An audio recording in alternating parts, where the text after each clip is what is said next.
Hello बच्चों, आज हम करेंगे समास। अब ये समास यानी कि परस्पर संबंध रखने वाले दो या दो से अधिक पद या शब्दों के मेल को समास कहते हैं। जैसे वर्णों के मेल से संधि बनती है, वैसे शब्दों के मेल को समस्त पद या समास कहते हैं। वर्णों का मेल क्या कहलाएगा बेटा? जो परिवर्तन होता है उनके मेल से, वो तो संधि कहलाता है। और शब्दों का मेल और जो मिलकर उनसे एक नया पद बनता है, वो समस्त पद या समास कहलाता है। इसमें शब्दों का मेल है। अब ये सामासिक पद यानी कि जब एक समस्त पद या सामासिक पद होता है, वो कहलाता है। मेल से जो समस्त पद बनेगा शब्दों के मेल से, वो कहलाएगा समस्त पद या सामासिक पद। अब समस्त पद में दो पद होते हैं। कितने पद होते हैं? दो। अब जैसे हमारा ये विद्यालय, हम ये लिखते हैं विद्यालय, ये हमने लिख दिया। इसमें दो पद हैं। कैसे हैं? एक विद्या है, एक और आल्य है। अब विद्यालय में दो पद हैं, विद्या और आल्य। अब विद्या है हमारा पूर्व पद यानी कि पहला पद है, और आल्य हमारा दूसरा पद या उत्तर पद। तो जो भी समस्त पद क्या बन गया? हमारा विद्यालय। और विद्यालय में कितने पद हो गए? दो। पहला या पूर्व पद कहेंगे इसको विद्या, और दूसरा हो गया हमारा आल्य, जिसको उत्तर पद कहेंगे। तो इस प्रकार से ये समस्त पद क्या बन गया? विद्यालय। अब ये यहाँ पर देखेंगे सामासिक पद का विग्रह क्या कहलाएगा? अगर हम उस समस्त पद को, पूरे पद को तोड़ देंगे, उसके खंड कर देंगे, तो उसका विग्रह क्या कहलाएगा? समास विग्रह। और आपने ये ध्यान रखना है, इस विग्रह में इसमें समस्त पद में विभक्ति का लोप होता है, विभक्ति या कारक का लोप होता है। जैसे यथा विधि, विधि के अनुसार, यथा अनुसार, विधि विधि। अब के का लोप है यहाँ पे।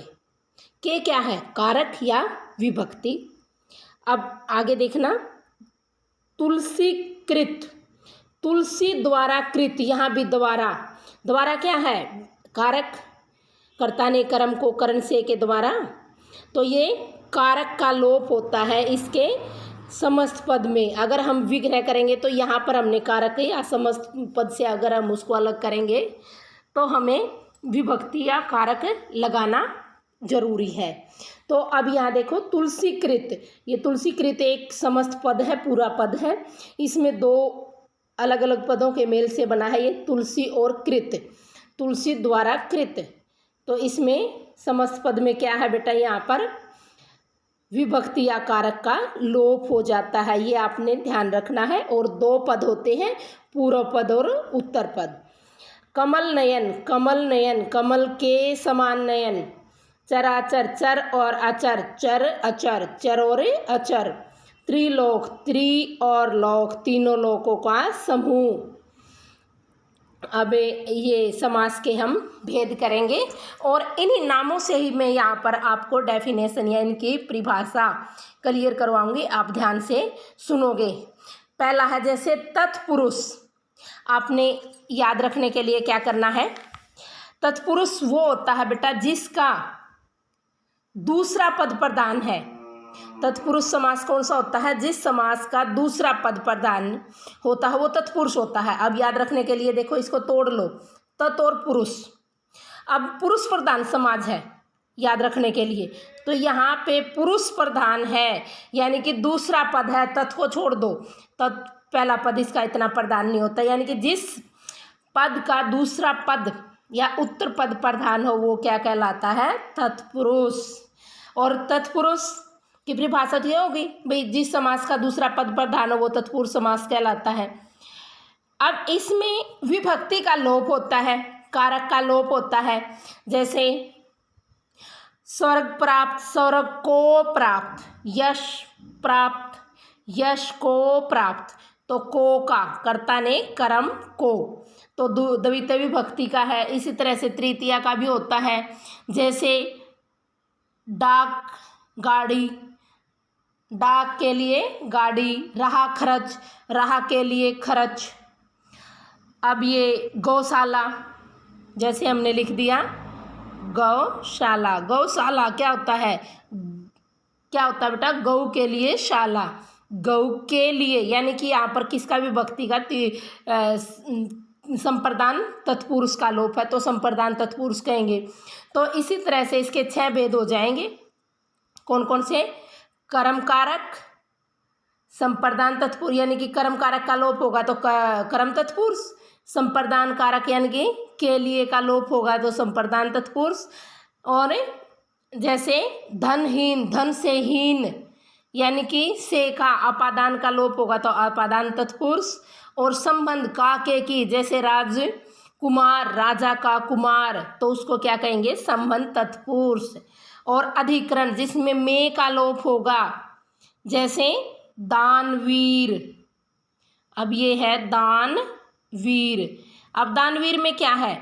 जो दान में वीर, दानवीर में अगर हम इसका विग्रह करेंगे दान में वीर, में यानी कि अधिकरण तत्पुरुष कहेंगे क्योंकि इसमें में का लोप है, अधिकरण तत्पुरुष। तो इस तरह से तत्पुरुष के कितने भेद हो जाएंगे? 6।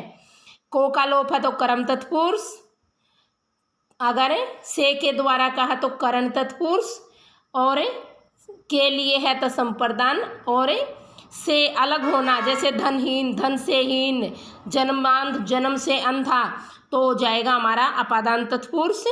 और संबंध में जैसे राजकुमार, राजकुमार, अब राजकुमार में क्या होगा? राजा का बेटा राजकुमार कहलाता है, तो राज एक पद होगा और कुमार, अगर इसमें भी व्यक्ति क्या है? का, तो ये कौन सा हो जाएगा? संबंध तत्पुरुष। कौन सा हो जाएगा ये? संबंध तत्पुरुष हो जाएगा ये। और जैसे अभी मैंने बताया था दानवीर या जलमगन, जल में मगन, तो अधिकरण तत्पुरुष हो जाएगा। तो इस तरह से पहला इसी में से इसकी परिभाषा निकली है, यानी कि पुरुष प्रधान है जिसका दूसरा पद प्रधान है वो क्या कहलाएगा? तत्पुरुष समास। अब दूसरा हमारा यहाँ पे कर्मधारय समास। कर्मधारय में आपने याद रखने के लिए जिसका एक पद विशेषण और दूसरा पद विशेष्य होता है, यानी कि कर्मधारय की क्या पहचान है? एक पद विशेषण और दूसरा विशेष्य, जैसे पीतंबर, पीत और अंबर, या पीतांबर बोलेंगे, इसको इकट्ठा बोलेंगे तो पीतांबर। अब पीतांबर है ये हमारा एक वो है पीतांबर, क्या लिखा हमने? पीतांबर। अब इसमें 2 पद है, पीत और अंबर, ये 2 हैं। तो इसमें ये पीत, पीत मीन्स पीला, पीला क्या होता है? पीला, इसका क्या वो आएगा?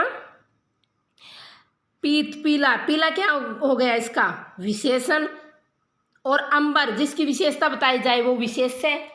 तो यहाँ पर पीत विशेषण है और अंबर विशेष्य है, यानी कि कर्मधारय की पहचान के लिए आपने क्या याद रखना है? जिसका एक पद विशेष्य है और दूसरा पद विशेषण है, तो वो कौन सा है? कर्मधारय समास है। जैसे अब यहाँ पर देखना, कमल नयन, कमल के समान नयन, यानी कि यहाँ पे नयन क्या है? विशेष्य, और कमल जैसे हैं उसके, तो कमल क्या हो गया? विशेषण, विशेषता बताने वाला, तो यहाँ पर कमल नयन हो गया। जैसे अब समस्त पद कमल नयन हो गया। जैसे ही चंद्रमुख, चंद्रमा के समान मुख, तो चंद्रमुख हो जाएगा।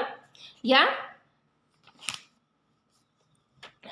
आगे है जैसे करकमल, करूपी कमल, तो इसमें एक क्या होगा? विशेषण और दूसरा पद क्या होगा? विशेष्य। वो क्या कहलाएगा? कारक। कौन सा समास कहलाएगा? समास कहलाएगा वो कर्मधारय समास, यानी कि जिसका एक पद विशेषण और एक विशेष्य हो वो कर्मधारय समास कहलाता है। अब आगे है द्विगु। द्विगु, द्विगु जैसे आपने इसी में से परिभाषा निकलेगी इसकी भी।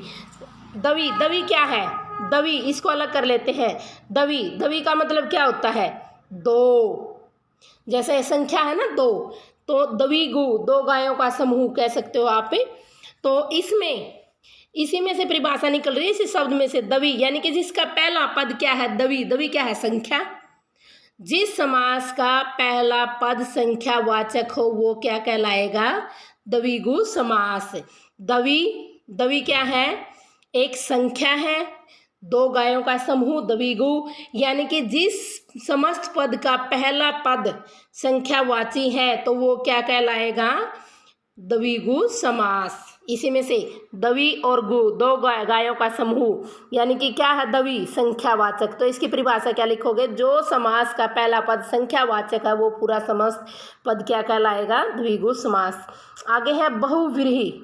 अब देखना, बहुव्रीहि, इसमें कोई भी पद प्रधान नहीं है। तो जिस समस्त पद में ना पहला पद, ना बहुप्रधान और ना व्रीहि, यानी कि ना पहला पद प्रधान है ना द्वितीय पद प्रधान है, तो वो बल्कि इसके माध्यम से किसी अन्य पद की ओर संकेत किया जाता है, यानी कि न पहला पद प्रधान है न कोई दूसरा बल्कि अन्य पद प्रधान हो, वो क्या कहलाएगा? बहुव्रीहि समास। अब अन्य पद आप कहोगे कैसे? अब मैंने ये एक शब्द लिखा है दशानन, दशानन ये शब्द है।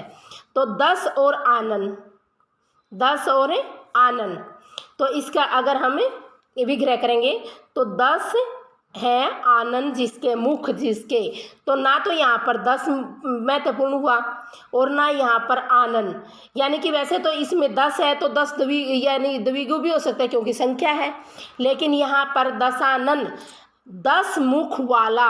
अब दस मुख वाला कौन? रावण। कौन है दस मुख वाला? रावण। तो यहाँ पर रावण प्रधान है, यानी कि ना दस ना आनन, तो यहाँ पर बल्कि कोई अन्य रावण के लिए प्रयुक्त हुआ है ये, इसलिए ये बहुव्रीहि समास है। यानी कि जिस समास का न तो पहला पद प्रधान हो, ना द्वितीय, ना उत्तर पद, ना पूर्व पद, बल्कि अन्य पद प्रधान हो, वो क्या कहलाएगा? वो कहलाएगा बहुव्रीहि समास। अब जैसे अब महात्मा, महात्मा, अब महा और आत्मा, महा और आत्मा। अब महान है आत्मा जिसकी, कौन है? वो तो कोई भी हो सकता है, तो इसमें ना महान आत्मा और ना आत्मा ना महान, कोई भी पद प्रधान नहीं है, लेकिन महान है आत्मा जिसकी, ये उसके लिए प्रयुक्त हुआ है, तो इसका ये विग्रह हो जाएगा महान है आत्मा जिसकी, तो वो कोई अन्य ही है, तो इसलिए यहाँ पर कौन सा है? यहाँ पर बहुव्रीहि समास है। उसके बाद है द्वंद्व समास। द्वंद्व, अब इसको देखो, द्वंद्व और द्वा, अगर इसका विग्रह करेंगे तो दोनों एक जैसे, यानी कि जिस समास में दोनों पद प्रधान है, दव और द्वंद्व दिखा दे रहा है ना यहाँ पर, आपको लिखने में भी एक जैसा ही है, द्व और द्वंद्व, यानी कि द्वंद्व समास वो होता है जिसमें ये भी एक जैसा ये भी, यानी कि यहाँ पर याद करने के लिए आप ये रखोगे, याद रखोगे भाई दिखने में एक जैसे हैं दोनों पद, यानी कि जिस समास में ना तो पहला पद प्रधान, यानी कि दोनों एक जैसे हैं, तो यहाँ पर दोनों समान है, ना पहला ना दूसरा कुछ ज़्यादा, तो एक जैसे ही है, यानी कि जिस समास में दोनों पद समान हो वो क्या कहलाता है? वो कहलाता है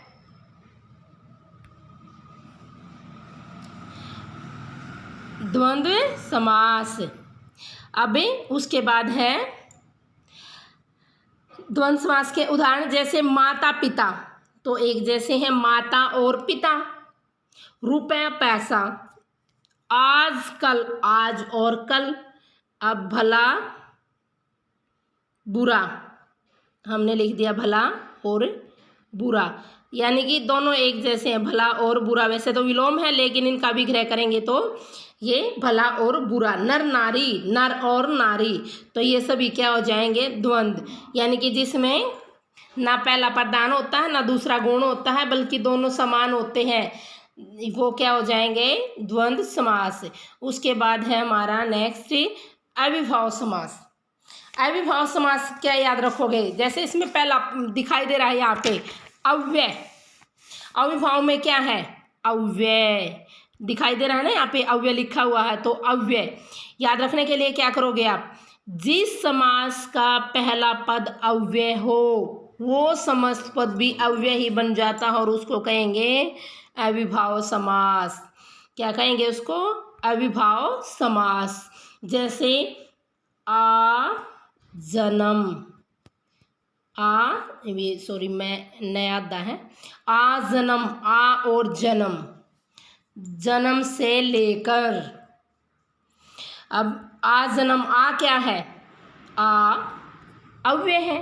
अब ये है बेखटके, बेखटके, बेखटके, बेखटके में क्या आएगा? यानी कि बेखटके में क्या है? बे क्या है? अव्यय। बे भी अव्यय है। अब हम जैसे यहाँ पर ये यथा विधि, यथा क्या है? अव्यय। यथा अव्यय क्या होते हैं बेटा? अविकारी, जो बदलते नहीं हैं। जैसे आजीवन आ है, बे है बेखटके, और बकायदा बा है, और भरपेट भर है, अनजान तो अन है, अनजान। तो ये अन भी क्या है? अव्यय है। यानी कि जिस समास का पहला पद अव्यय हो वो समस्त पद अविभाव समास कहलाएगा। जैसे प्रतिक्षण, प्रत्येक अक्षण। तो यहाँ पर आपको इन्हीं में परिभाषा दिखाई दे रही है। एक बार फिर भी दोहरा लेते हैं। जैसे तत्पुरुष, यानी कि यहाँ पर मैंने बताया था पुरुष प्रधान, यानी कि पुरुष क्या है? द्वितीय, इसमें दूसरा है ना, ये दूसरा पद है, उत्तर पद है, यानी कि जिसका उत्तर पद प्रधान हो वो तत्पुरुष समास। कर्मधारय, कर्मधारय में आपको क्या बताया था? एक विशेषण और एक विशेष्य। एक विशेषण और पहला पद विशेषण और दूसरा विशेष्य, वो कर्मधारय समास है। दविगु, जैसे दवि, दवि क्या है? संख्या। और यानी कि जिस समास का पहला पद संख्यावाची वो द्विगु समास हो गया। बहुव्रीहि, यानी कि यहाँ पर हमें कोई भी नहीं लग रहा है प्रधान, यानी कि ना पहला है ना दूसरा है, बल्कि अन्य के बारे में। जैसे रावण, अभी बताया था मैंने, दशानन रावण, ना यहाँ पर पर वो है प्रधान है, और ना आनन, यानी कि किसी और के माध्यम से बताया जाता है, तो वो क्या कहलाएगा? हमारा दशानन क्या हो गया यहाँ पे? बहुव्रीहि समास। यानी कि ना पहला पद प्रधान है ना दूसरा, बल्कि किसी अन्य के बारे में बताया जाए, वो बहुव्रीहि समास। द्वंद्व, अभी यहाँ पे लिखने में दिखाई दे रहा है भाई, दोनों समान है। द्वंद्व यानी कि जिस समास के दोनों पद प्रधान है, यानी कि कोई भी गुण नहीं है, दोनों प्रधान है, एक जैसे हैं, और का लोप है, तो वो क्या कहलाएगा? द्वंद्व। जैसे माता और पिता। अनजल, अब हम लिख देते हैं यहाँ पे अनजल। अनजल में क्या आएगा? एक तो अन हो गया और एक हो गया जल, तो इसमें दोनों हैं, अन भी और जल भी दोनों। अगर हम इसका विग्रह करेंगे तो अन और जल, तो ये क्या हो जाएगा? दोनों समास, इसमें दोनों पद एक जैसे हैं, तो द्वंद्व समास है। अब आगे है अविभाव समास। अविभाव में जैसा कि इसी में से परिभाषा निकाल रहे हैं हम, अव्यय, यानी कि जिस समास का पहला पद अव्यय हो। अब यहाँ पर पहला ही लिखा हुआ है, पहला पद अव्यय, यानी कि जिस समास का पहला पद अव्यय हो वह अविभाव समास कहलाएगा। अब अव्यय क्या क्या होते हैं? आ है, प्रति है, अन है, यथा है, भर है, बा है, यानी कि अव्यय अविकारी शब्द, वो सारे क्या कहलाएंगे? अव्यय, जो बदलते नहीं हैं। जैसे बेखटके, बकायदा, भरपेट, यथा संभव। अब यथा विधि, अब यथा क्या है? अव्यय है, तो यथा विधि, यथा संभव, हाथों हाथ, प्रति अक्षण, प्रति भी अव्यय है, अनजान, अन भी अव्यय है। तो आप ये ध्यान से 2 बार सुनोगे और आपको समास बिल्कुल सही से याद हो जाएंगे। धन्यवाद।